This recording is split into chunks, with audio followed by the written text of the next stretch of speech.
Selamat pagi, para pukater sekalian.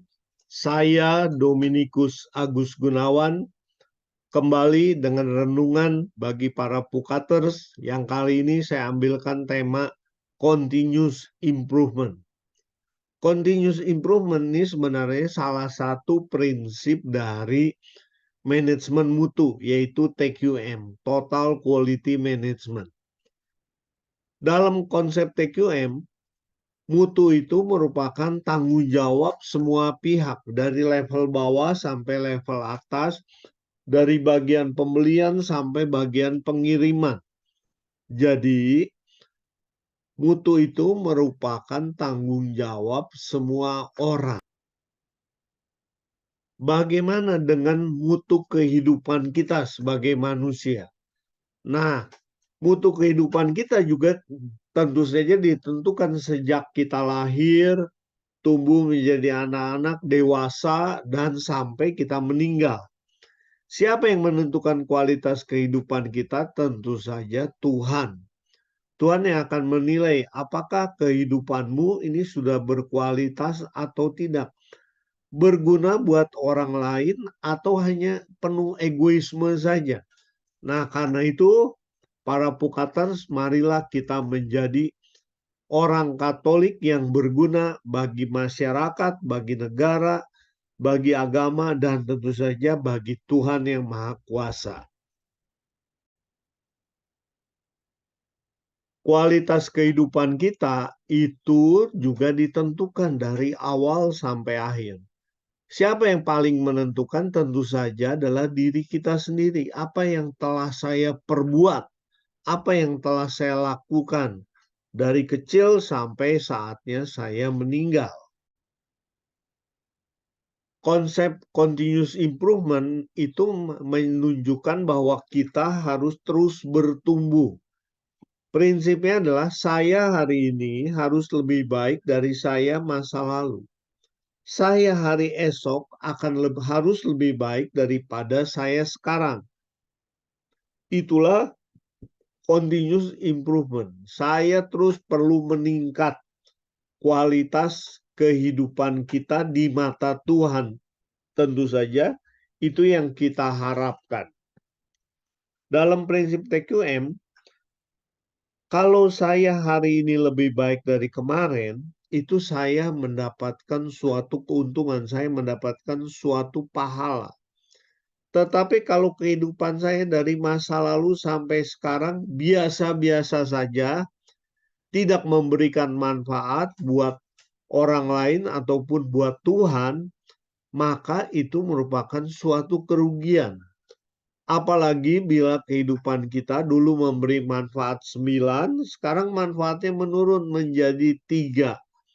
Maka itu adalah suatu kerugian. Ya. Hal itulah yang menyebabkan kita tentu saja Tuhan menilai kurang berharga sebagai umat kesayangannya.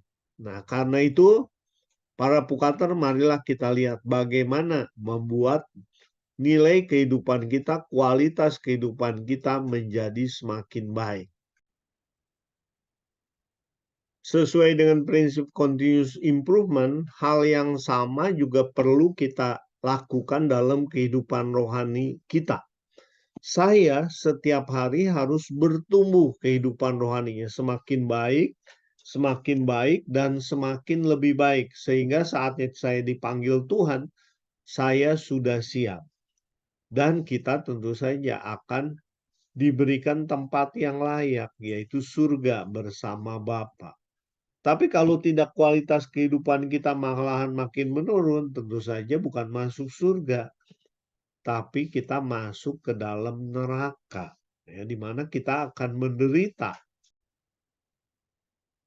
Sesuai dengan prinsip continuous improvement, maka dalam kehidupan rohani kita pun kita perlu memperhatikannya seperti yang tertulis dalam Injil Matius bab 5 ayat 48. Saya akan bacakan. Bunyinya demikian. Karena itu haruslah kamu sempurna, sama seperti Bapamu yang di surga adalah sempurna. Itulah target tujuan hidup kita. Kita perlu menjadi manusia yang sempurna seperti Bapa di surga. Apakah hal itu memungkinkan? Secara teoritis mungkin tidak, ya. Karena kita sebagai manusia hidup dalam dunia penuh tantangan. Kita berbuat dosa dan berbuat dosa lagi.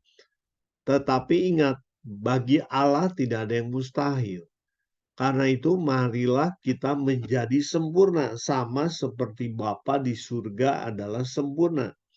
Sehingga kita dapat bersatu dengan Dia, masuk ke dalam surga dan hidup berbahagia bersama Allah Bapa dan juga tentu saja bersama dengan Tuhan Yesus dan para kudus yang ada di sana.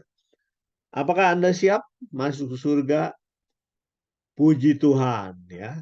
Itulah harapan kita. Karena itu kita perlu berusaha sebaik mungkin bertindak sesuai dengan ajaran Tuhan, tidak melakukan hal-hal yang bodoh dan merugikan, tetapi kita terus menanamkan jasa yang layak di mata Tuhan sehingga kita boleh nanti mengalami kehidupan kekal bersama Allah Bapa di dalam surga. Terima kasih para sahabat yang terkasih. Kiranya Tuhan memberkati kita senantiasa. Demi nama Bapa dan Putra dan Roh Kudus. Amin.